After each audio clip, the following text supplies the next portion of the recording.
Welcome to your Health Facts podcast. Today, we're going to be taking a deep dive into the subtle signs of stroke that can appear a month before the actual event.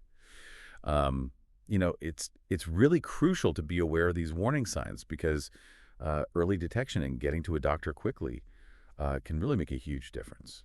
Yeah, and stroke risk is something that can impact, really anyone, regardless of their age or, how healthy they think they are.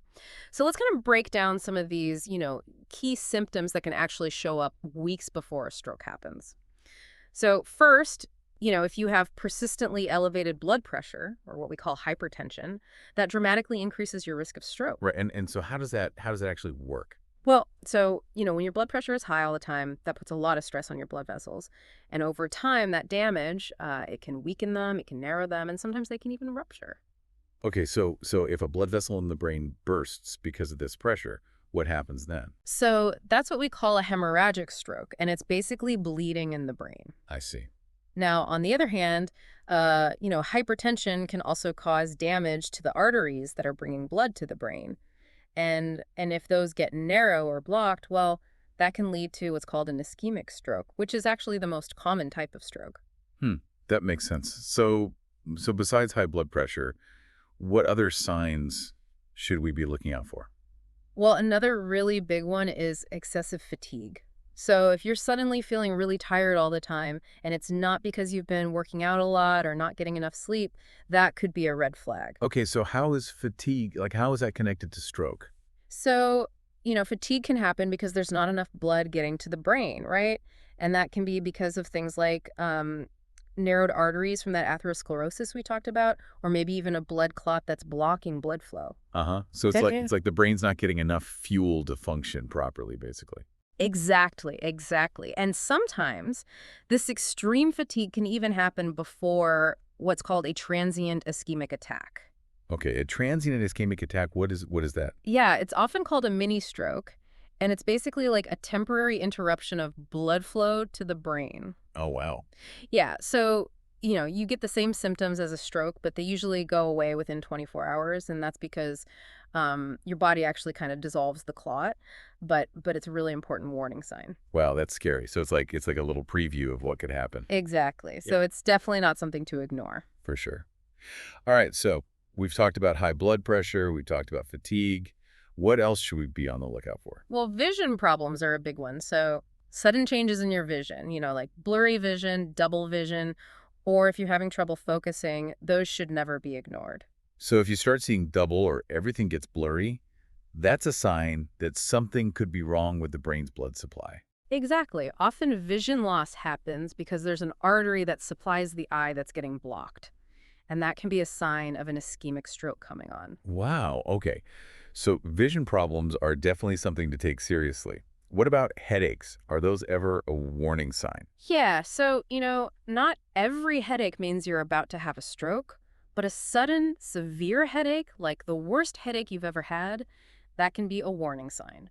And this is especially true for something called hemorrhagic strokes. Okay, so hemorrhagic strokes are the ones where a blood vessel bursts in the brain. Exactly. And when that happens, the bleeding in the brain increases the pressure inside your skull. And that's what causes that really intense headache. In fact, a lot of times people who have a stroke will actually clutch their heads in pain before they lose consciousness. Gosh, that's really frightening. All right, so high blood pressure, fatigue, vision problems, severe headaches, any other warning signs that we should know about? Yeah, so another one is numbness or weakness in your arms or legs. And this is especially concerning if it's just on one side of your body. Oh, wow. So it's like half your body goes numb. Well, it could be half the body, or it could just be one arm or one leg. And sometimes it even happens during those TIAs we were talking about. So those mini strokes. Right. And even though it might only last for a few minutes or hours, it's definitely a sign to get checked out by a doctor right away. Okay, so numbness or weakness, Mhm. especially if it's on one side, that's another big red flag. What else?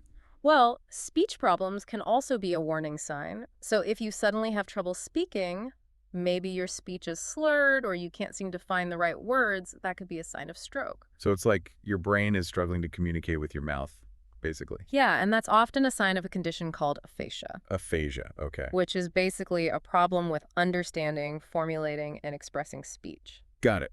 So speech problems, definitely something to pay attention to. Anything else? Yeah, so finally, there are a range of neurological problems that can also be warning signs. Things like memory issues, loss of balance, nausea, and vomiting. So basically, if your brain isn't functioning like it normally does, Yeah. that could be a sign that something's wrong. Right. And while these symptoms could be caused by other things too, if they come on suddenly and you don't know why, it's always best to err on the side of caution and get checked out. Absolutely. So we've covered a lot of ground here. We've talked about high blood pressure, fatigue, vision problems, severe headaches, numbness or weakness, speech problems, and neurological symptoms. Those are all potential warning signs of a stroke that can appear weeks or even a month before the actual event. Now, I know we've been talking about strokes in general, but I think it's important to understand that there are actually two main types of stroke. Yeah, you're right. So we have ischemic stroke and hemorrhagic stroke. And they're both caused by problems with blood flow to the brain, but they happen in different ways. So what's the difference between the two? Okay, so ischemic stroke is when there's a blockage in a blood vessel that supplies blood to the brain. Okay, like a clogged pipe. Exactly. And that blockage is usually caused by a blood clot or a buildup of plaque, which is that fatty stuff we were talking about earlier, atherosclerosis. And sometimes this happens because of a condition called atrial fibrillation, which is a type of irregular heartbeat. Hmm, okay. So ischemic stroke is a blockage. What about hemorrhagic stroke? So hemorrhagic stroke is when a blood vessel in the brain actually bursts open, and that causes bleeding into the surrounding brain tissue. And this is often caused by something called an aneurysm. An aneurysm, what's that? An aneurysm is basically a weak spot in a blood vessel wall. It kind of bulges out like a balloon, and sometimes it can rupture. Oh, I see. So with hemorrhagic stroke, it's not a blockage, it's an actual break in the blood vessel. And when that happens, it's a very serious situation. Wow, this is all really fascinating, but also kind of scary. It makes you realize how important it is to be aware of these warning signs and to take care of your health. Absolutely. And, the good news is that there are a lot of things you can do to prevent strokes, or at least reduce your risk. Things like managing your blood pressure, eating a healthy diet, getting regular exercise, and not smoking. So basically, living a healthy lifestyle. Exactly. And it's never too late to start making those changes. Well, I think that's a great place to wrap up this part of our deep dive. We've covered a lot of important information about stroke warning signs, the different types of stroke, and how to prevent them. In the next part, we'll be going into more detail about some of these topics. So, we were talking about fatigue and how it can be a sign of a stroke. Let's dig a little deeper into that. I mean, everybody gets tired, right? But when it's like really persistent and you just can't explain it, that's when it could be a sign of something more serious, like potentially a stroke. Okay, so how exactly does fatigue, how is that connected to a stroke happening in the brain? Well, there are a couple of ways. So first of all, remember how we were talking about blood flow to the brain? Right. So if there's not enough blood getting to the brain, well, that can make you feel really tired.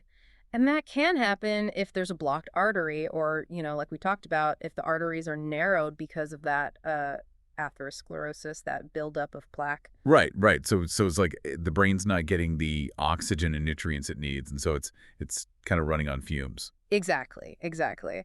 And another way that fatigue can be linked to stroke is through those transient ischemic attacks, those TIAs we were talking about. Yeah, the mini stroke. Right, right. So, Right. during a TIA, there's a temporary blockage in a blood vessel that's going to the brain. And that can cause a sudden onset of fatigue, along with some of those other symptoms we talked about, like weakness, numbness, trouble speaking. So even though the TIA is temporary, the fatigue can be a real warning sign. Yeah, absolutely. It's Yeah. like your body's giving you a little heads up, like, hey, something's not quite right here. Wow, that's pretty amazing, actually. The body's pretty good at sending us signals. We just have to learn how to listen to them. Exactly, exactly. Okay, so moving on, let's talk about vision problems. We touched on this a little bit before, but vision problems, they can definitely be a warning sign of a stroke, and they're something you really want to pay attention to. Yeah, for sure. So what kind of vision problems should people be watching out for?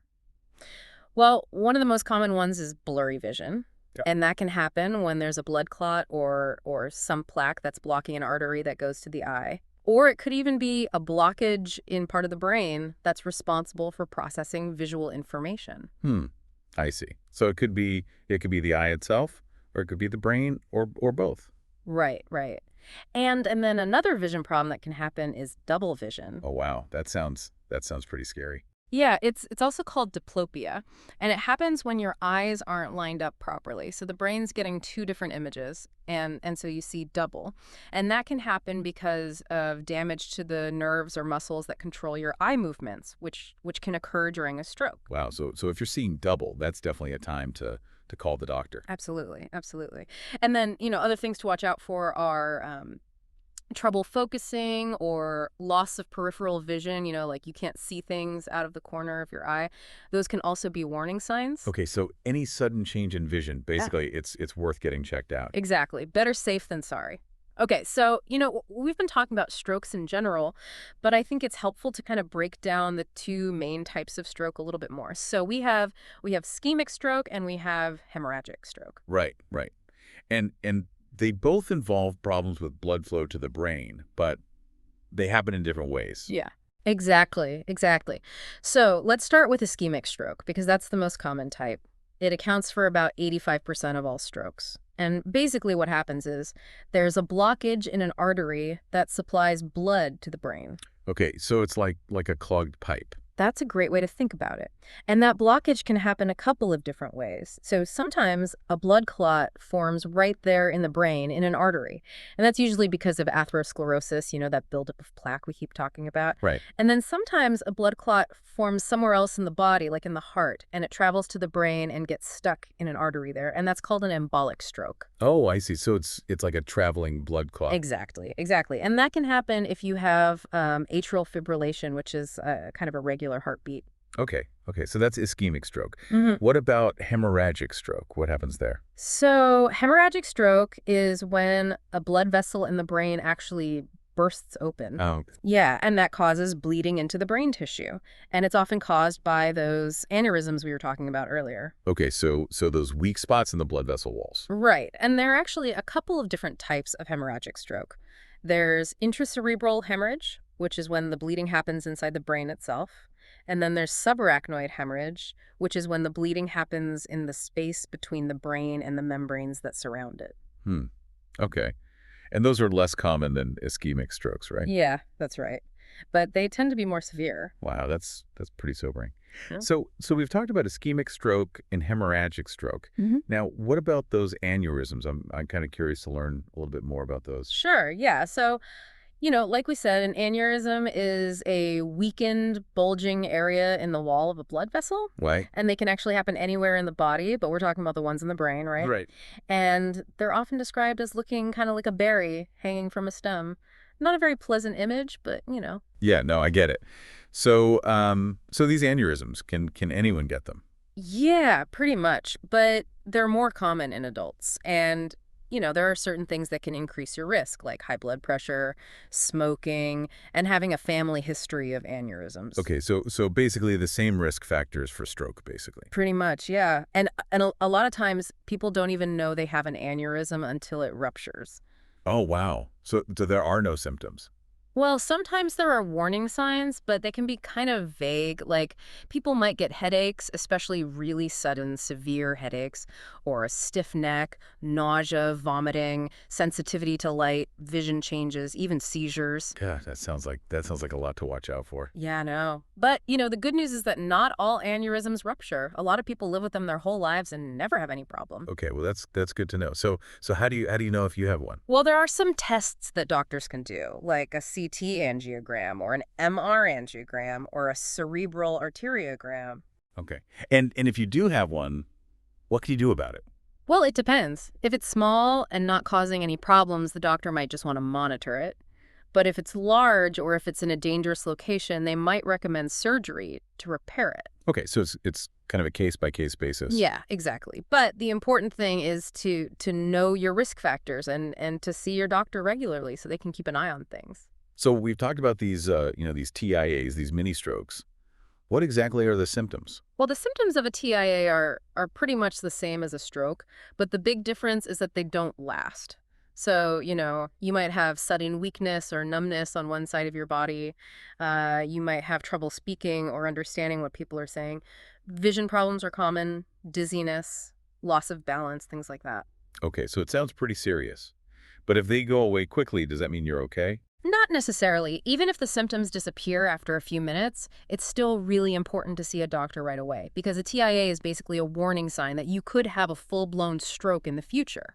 So it's like a wake-up call from your body. Exactly. So, don't ignore it, get it checked out. Okay, that makes sense. Hmm. So what causes these TIAs? I mean, what's going on in the body? Well, like strokes, TIAs are usually caused by a blockage of blood flow to the brain. And that blockage is often a blood clot, but it could also be a buildup of plaque in the arteries, like we were talking about before. Right, the atherosclerosis. Exactly. And there are certain things that can increase your risk of having a TIA, like high blood pressure, high cholesterol, smoking, diabetes, atrial fibrillation.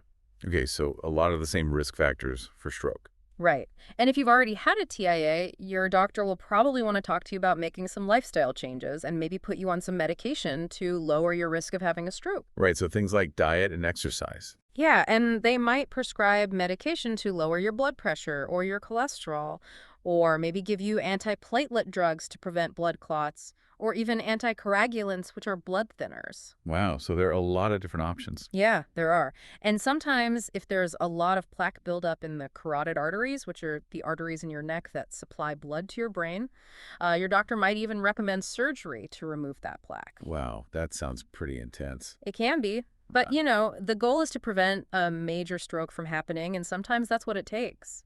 Well, I think the main takeaway here is that early recognition and quick action are really crucial when it comes to strokes and TIAs.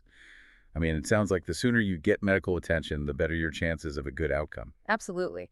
If you're experiencing any of the symptoms we've talked about, especially if they come on suddenly, don't wait. Call 911 or get to the emergency room as fast as you can. That's great advice, and I think that's a perfect note to end on. We've covered a lot of ground today, from the subtle warning signs of stroke to the different types of stroke and how to prevent them. We even got into those scary aneurysms. And I hope everyone listening has learned something valuable that will help them stay healthy. And of course, if you want to learn more about this or any other health topics, be sure to check out our website, yourhealthfacts.com. Thanks for joining us today.